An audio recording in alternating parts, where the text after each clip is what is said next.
Hari ini saya akan menyampaikan firman Tuhan dengan tema Signs of Imbalance, tanda ketidakseimbangan. Gereja Impact Community Indonesia mengambil tema balance atau keseimbangan pada bulan September. Dan hari ini saya akan membuka dengan Signs of Imbalance, tanda ketidakseimbangan. 1 Tesalonika 5 ayat 23. Kita baca sama-sama. Semoga Allah damai sejahtera menguduskan kamu seluruhnya, dan semoga roh, jiwa, dan tubuhmu terpelihara sempurna dengan tak bercacat pada kedatangan Yesus Kristus Tuhan kita. Kita ini diciptakan Tuhan dengan tubuh, jiwa, dan roh. Nah, ketiga hal inilah yang harus kita jaga keseimbangannya. Menjadi sebuah barometer dalam hidup kita. Apakah kita hidup seimbang atau tidak? Kalau Anda mau cek apakah Anda seimbang atau tidak, yang pertama, tubuhmu sehat. Yang sehat katakan amin. Jiwamu tenang, yang jiwanya tenang katakan amin. Rohmu kuat, yang rohnya kuat katakan amin. Kalau tiga ini tidak ada, tubuh tidak sehat, jiwa tidak tenang, dan roh tidak kuat, berarti Anda sedang tidak seimbang. Supaya membalancekan pengajaran pagi hari ini, saya Google, saya temukan sumber dari IDN Times yang mengatakan 6 tanda keseimbangan dalam hidupmu mulai terganggu. Yang pertama, mari cek. Rasa lelah yang terus menerus, bahkan kesehatan mulai menurun. Rasanya kok capek terus gitu. Yang kedua, kinerjamu memburuk. Yang ketiga, emosimu gak stabil, suka marah-marah. Yang keempat, gampang salah paham dengan orang lain alias sensibo. Yang kelima, merasa kesepian atau justru duniamu terasa terlalu berisik. Yang keenam, merasa hidupmu hampa. Coba cek. Apakah ada salah satu dari 6 ini?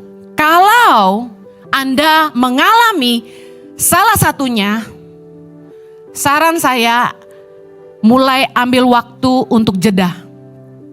Berhenti. Istirahat. Dan yang paling penting ini, ambil waktu teduh dengan Tuhan. Bu Heni salah. Kata dunia, kalau kita tuh lagi gak balance, burn out, kita itu harus healing. Istilah sekarang. Healing itu Bu Heni, liburan. Oke, apakah liburan bisa membantu? Ya, tapi liburan yang tidak menambah stres, tapi menyegarkan jiwamu, itu bisa membantu. Tapi ingat, yang disegarkan cuma jiwa. Sedangkan kita terdiri dari tubuh, jiwa, roh. Tubuh butuh istirahat, katakan amin. Jiwa butuh rekreasi, betul. Liburan bisa healing. Tapi ada gak liburan yang killing? Ada. Bukannya menghibur malah bikin tambah stres, ada. Contoh apa? Kalau masalahmu itu adalah hutang, kartu kredit. Masalahmu adalah di keuangan yang tidak bijak, lalu Anda pikir healingmu harus ke Bali atau ke luar negeri, you are killing yourself. Karena apa? Nambah hutang. Gak bijak. Lalu ada yang bilang gini, butuh pelarian Bu Heni. Oke? Kalau masalahmu itu dengan pasanganmu, lalu Anda malah bukannya bereskan dengan pasanganmu, Anda marah, pergi cari selingkuhan, Anda bukan nyelesain masalah, Anda tambah masalah. Yang paling benar adalah gini, hanya Sang Pencipta yang bisa memperbaiki ciptaannya. Saya percaya sekeren-kerennya bengkel, mobil merek apapun harus kembali ke bengkel aslinya, baru bisa diperbaiki dengan benar. Yang setuju katakan amin. Kalau merasa hidup gak balance, ada yang gak seimbang, tahu gak masalahnya apa? Kita gak jaga keseimbangan antara roh, jiwa, dan tubuh kita. Udah yang paling benar istirahat, ambil waktu tenang untuk jiwamu, kemudian datang sama Tuhan saat teduh. Orang berusaha healing dengan tambah sibuk, itu gak healing. Anda mungkin berpikir pergi ke klub, pergi pesta, ngedrugs adalah jalan keluar. Tapi saya kasih tahu, itu sifatnya sementara. Anda gak healing, Anda killing yourself. Saya ingin bahas pagi hari ini. Keseimbangan selalu bicara tentang prioritas hidup orang. Ketika prioritas hidup kita mulai salah, hidup kita pasti gak seimbang. Waktu hidup tidak seimbang, pasti ada yang dikorbankan. Tanda hidup gak seimbang itu gini. Ada hal di hidup kita yang harusnya itu penting, tapi kita kurangi malah kita hilangkan. Nah, pagi ini mari periksa apakah hidup Anda mulai gak seimbang. Tanda hidup tidak seimbang yang pertama, kurang komunikasi atau hilangnya kemesraan suami istri. Yang jomblo tunggu gilirannya ya. Tanda hidup mulai gak seimbang adalah ketika kita mulai kehilangan kemesraan dan berkurang komunikasi dengan suami istri. Jadi sensi, istri ngomong apa kita tersinggung. Suami ngomong apa kita marah. Senggol bacok gitu istilahnya. Udah mulai gak cocok. Tiba-tiba bahas masalah dikit yang mestinya sebenarnya kecil, tapi bisa jadi pertengkaran hebat. Bukannya komunikasi, malah berselisih. Kemudian biasanya orang mulai malas ngomong. Terserah lu. Saya dulu kalau zamannya ribut terus sama suami, saya ngomong gini. Do whatever you want, I don't care. Kita jalan masing-masing, udah gitu. Komunikasi berkurang, bahkan berhenti. Dan biasanya yang kayak gini, larinya kemana? Orang ketiga. Sama suami gak bisa ngomong, apa perempuan bisa gak ngomong? Masih bagus kalau Anda punya komunitas yang sehat, makanya bergabunglah di Impact Family. Curhat ke orang yang tepat. Kalau Anda gak punya komunitas yang sehat artinya gini, jangan duduk dengan kumpulan pencemooh yang tukang gosip. Orang itu bukan peduli tapi pengen tahu. Punya komunitas yang sehat yang bisa memberikan hikmat Tuhan, nasihat, kebenaran buat Anda dan mendoakan Anda gitu loh, support Anda. Kita gak bisa kalau gak komunikasi sama pasangan, kita pasti cari orang ketiga, udah pasti. Masalahnya kalau kita pergi ke pacar lama, selalu begitu kan? Kalau udah gak bisa move on sama pasangan, kita balik ke belakang. Kita cari pacar lama. Orang yang kita tahu dia suka sama kita. Satu kali dalam pernikahan kami, saya udah pernah dapat beberapa tawaran dari pihak ketiga. Udah kamu kalau mau ninggalin Jojo, saya umpetin kamu. Gitu bahasanya. Saya mau dihidupi. Astaga, Tuhan lalukan daripadaku cobaan ini. Amsal 5 ayat 18. Diberkatilah kiranya sendangmu, bersukacitalah dengan istri masa mudamu. Hidup mulai gak seimbang ketika suami malah spend time sama istri muda, bukan istri masa muda. Ini bahaya, harusnya bersukacita sama istri masa muda. Tapi kalau happy-nya justru sama istri muda, ini gak seimbang. Pengkhotbah 9 ayat 9. Nikmatilah hidup dengan istri yang kau kasihi seumur hidupmu yang sia-sia, yang dikaruniakan Tuhan kepadamu di bawah matahari, karena ini penting, baca sama-sama. Itulah bagianmu dalam hidup dan dalam usaha yang engkau lakukan dengan jerih payah di bawah matahari. Kita hidup ini kerja capek-capek, upah kita tuh harusnya bisa happy sama pasangan kita. Kalau enggak, kerja keras kita tuh sia-sia. Kita pulang ke rumah yang gak bahagia. Punya rumah kayak istana tapi tinggal di dalam kayak neraka. Ini gak balance.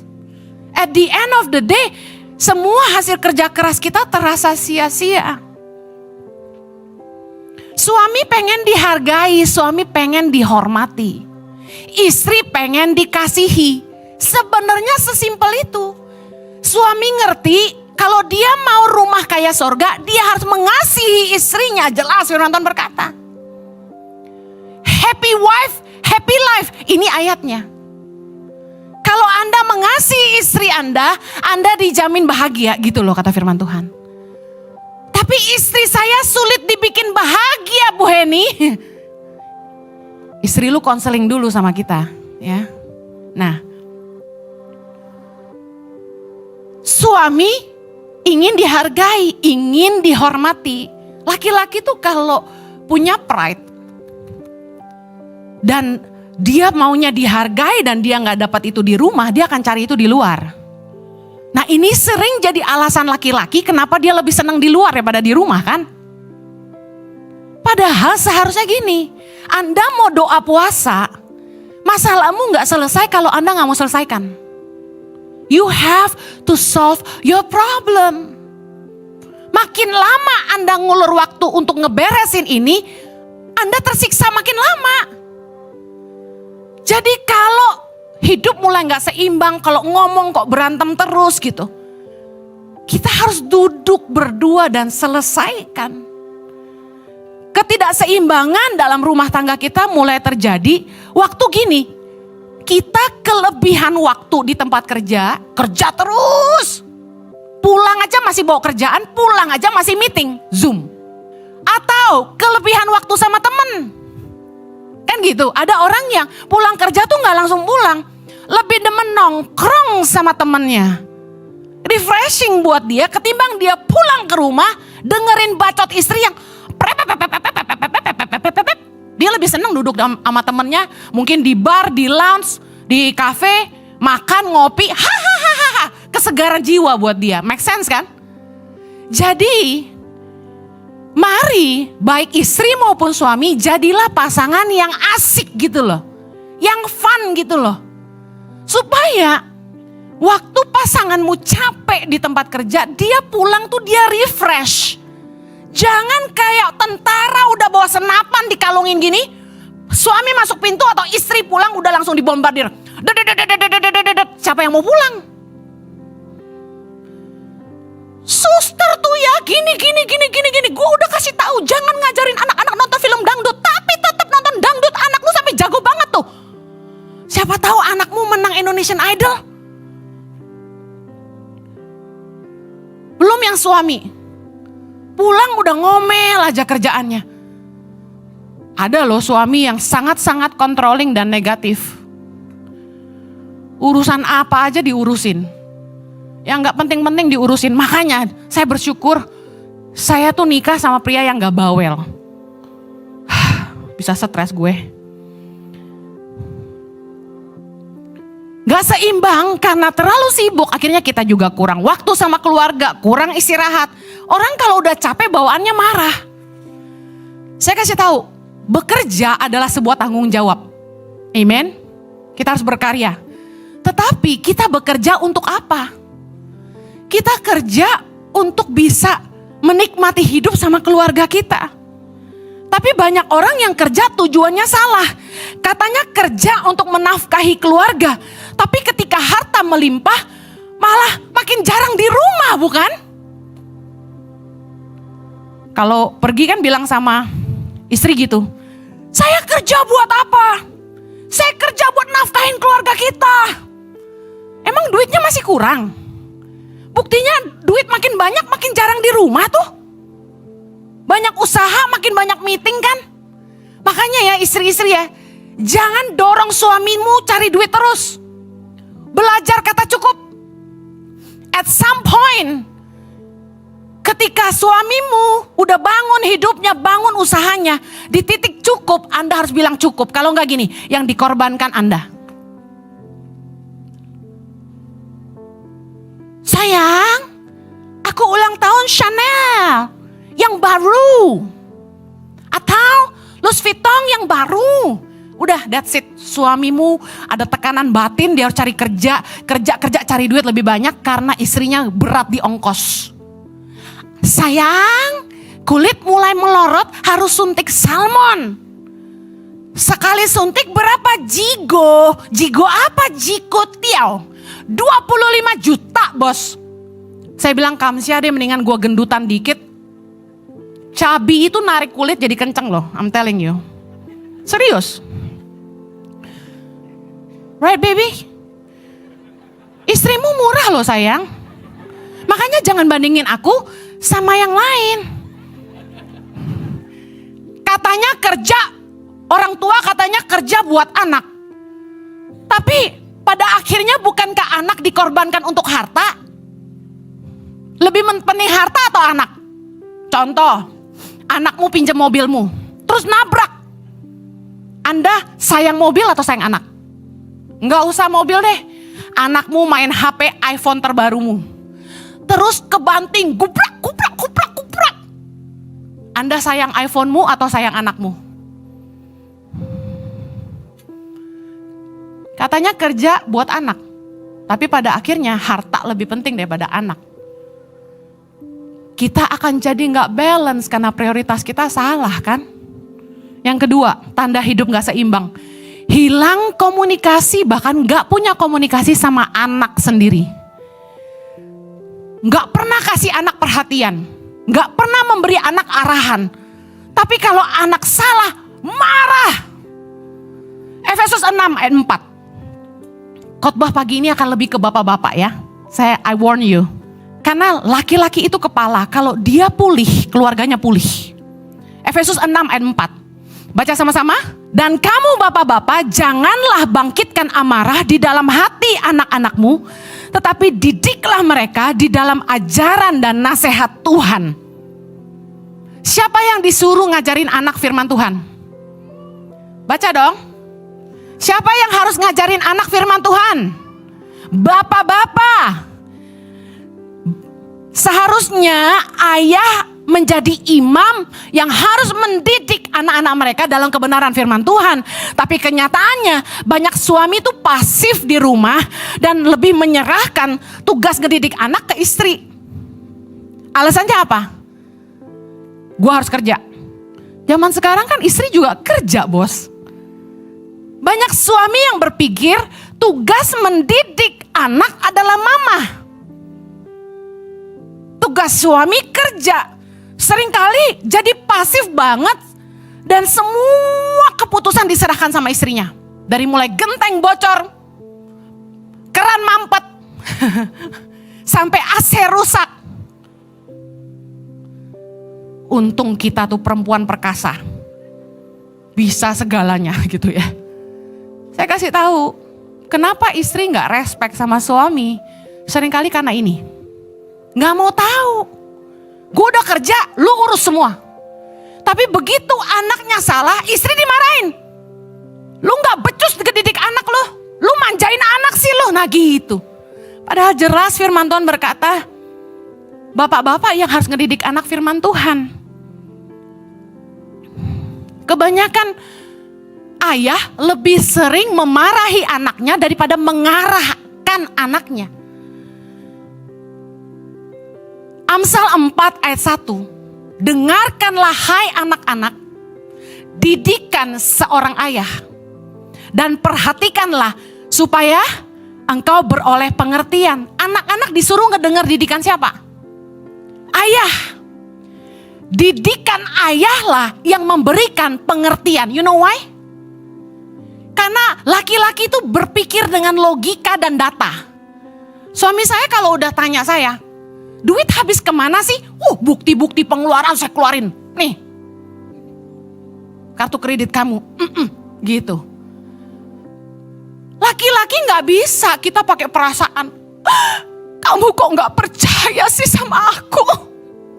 Aku terluka. Aku merasa tidak dipercaya dan direndahkan gitu. Gak bisa, laki-laki itu butuh data. Laki-laki itu mikir pakai logika, jangan pakai perasaan kalau sama laki-laki. Sakit hati kamu. Think the way men think.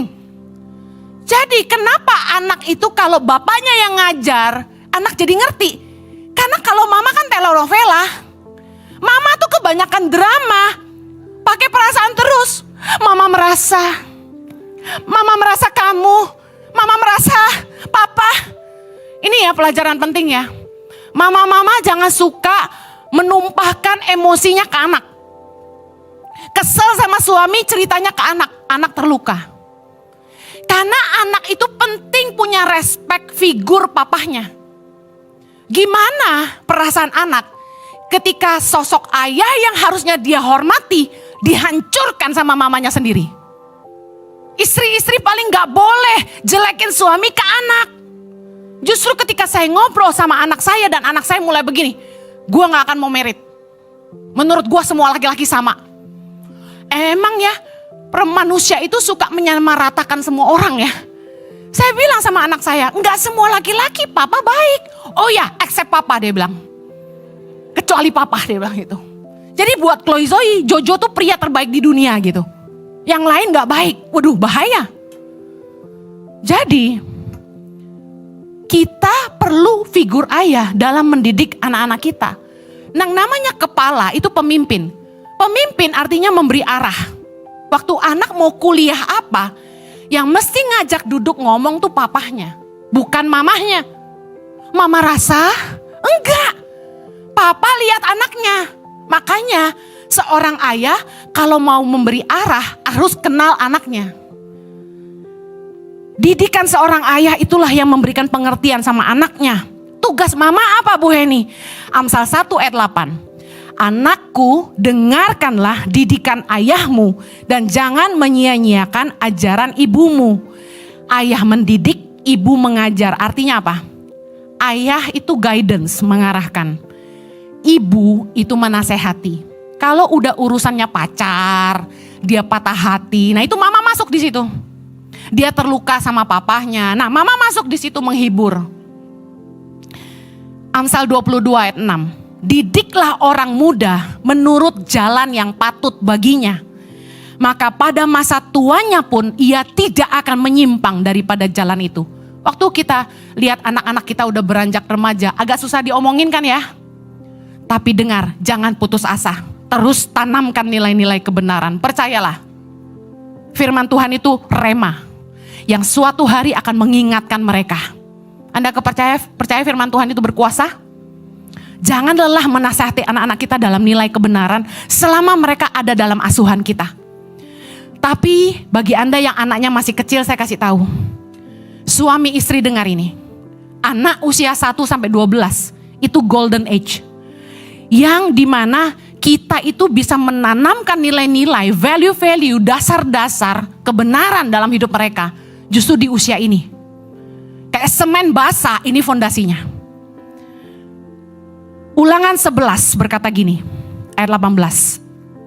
Kamu harus menaruh perkataanku ini dalam hatimu dan dalam jiwamu. Kamu harus mengikatnya sebagai tanda pada tanganmu dan haruslah itu menjadi lambang di dahimu. Ayat 19. Kamu harus mengajarkannya kepada anak-anakmu dengan membicarakannya. Katakan membicarakannya. Kalau ngajarin anak firman Tuhan itu gak usah pakai khotbah. Duduk semuanya. Mari kita angkat satu lagu dulu. Gak usah. Firman Tuhan mengajarkan membicarakannya, artinya ngobrol. Kapan ngobrol tentang firman? Pertama, apabila engkau duduk di rumahmu, artinya harus punya quality time sama anak. Spend time sama anak di rumah. Kemudian, apabila engkau sedang dalam perjalanan, artinya apa?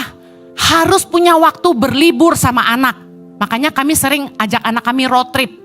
Setahun itu 2-3 kali kami ajak anak kami jalan supaya kami punya waktu sama mereka tanpa orang lain. Kemudian apabila engkau berbaring, kapan itu? Berbincang-bincang sama anak sebelum dia tidur. Saya sering ambil waktu tiap malam setelah kami doa keluarga. Saya selimutin anak-anak saya dan cium mereka sebelum tidur. Itu kebiasaan dari kecil.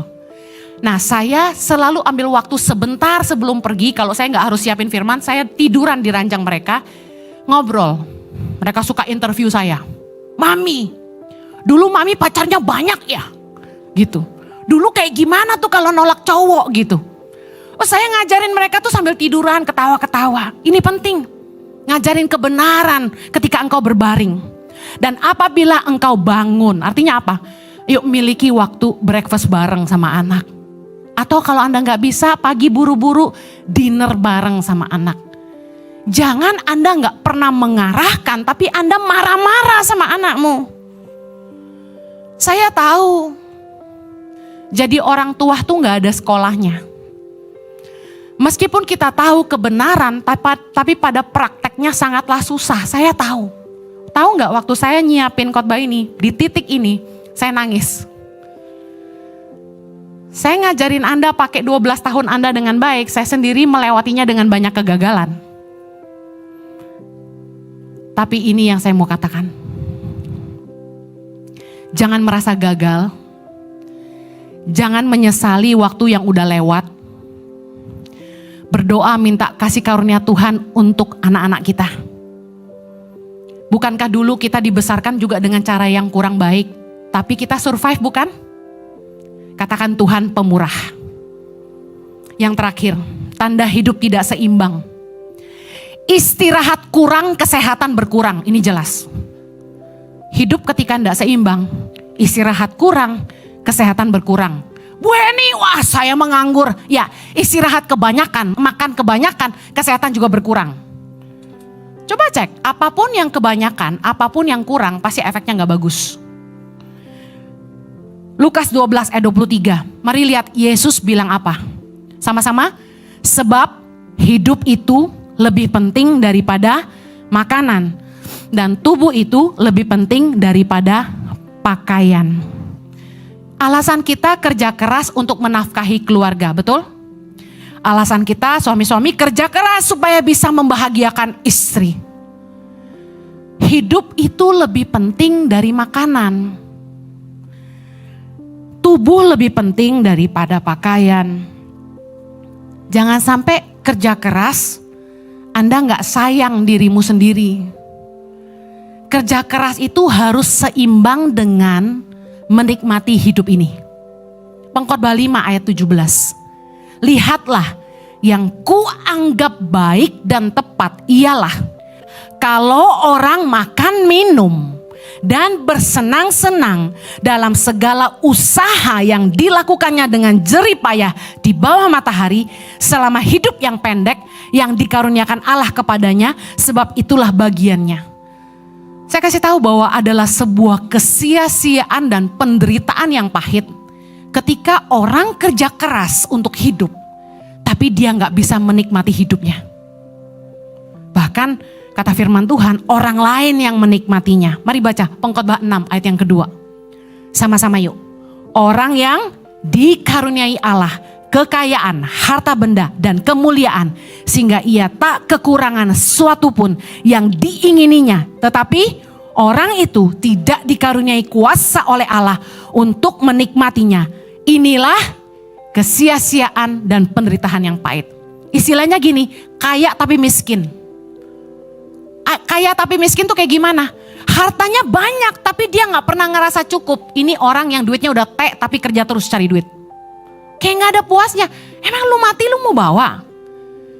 Anak cucu bisa makan sampai muntah, tapi tetap gak cukup. Kerja terus, gak pernah liburan sama keluarga. Kalau istri ngajak liburan alasannya apa? Toko rame, sayang kalau tutup, kasihan sama pelanggan. Tutup setahun sekali, itu pun cuma 2 hari. Entah lebaran, entah Chinese New Year. Gua rasa corona kemarin kalau bisa buka dia. Banyak kan suami-suami yang kerja tuh sampai gak kenal waktu. Begitu istri ngajak liburan, dia bilang gini, kamu aja lah sama anak-anak. Banyak yang gitu? Iya. Kaya tapi pelit. Perhitungan luar biasa. Duit kecil aja mau. Bayangan gitu. Neken orang lemah, neken orang susah. Kayak dia miskin aja. Orang miskin itu aja saya rasa gak ada yang sejahat itu. Udah kaya melimpah tapi pelitnya luar biasa. Saya minggu lalu khotbah di ibadah kedua. Saya kasih tahu jangan sampai jemaat ICI giliran makan di restoran bayar 1,5 juta biasa aja. Giliran beli pepaya 20.000 lu tawar juga. Jangan ngasih tips di hotel mewah, di restoran mewah, satu orang 100.000, cepat ceng, goban-goban. Tapi giliran beli sayur, cabe 10.000 aja lu tawar goceng. Gak kira-kira. Ini orang kaya tapi miskin. Saya akhiri. Tanda hidup gak seimbang. Sibuk kerja lupa ibadah. Ingat Ulangan 8 ayat 17 bilang, maka janganlah kau katakan dalam hatimu, kekuasaanku dan kekuatan tanganku lah yang membuat aku memperoleh kekayaan ini. Ayat 18a sama-sama. Tetapi haruslah engkau ingat kepada Tuhan Allahmu, sebab dialah yang memberikan kepadamu kekuatan untuk memperoleh kekayaan. Jangan sampai Anda sibuk kerja, cari duit, dan Anda lupa ibadah. Lupa sama Sang Pencipta yang memberikan kita segalanya. Ada orang-orang yang sibuk melayani, tapi gak punya intimacy. Akhirnya apa? Burn out. Orang kalau udah mulai gak seimbang, pasti hidupnya gak bahagia. Mari lihat hidup kita. Gak usah menghakimi orang lain.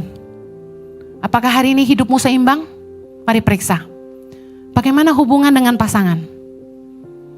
Apakah kamu punya waktu untuk ngobrol sama istri?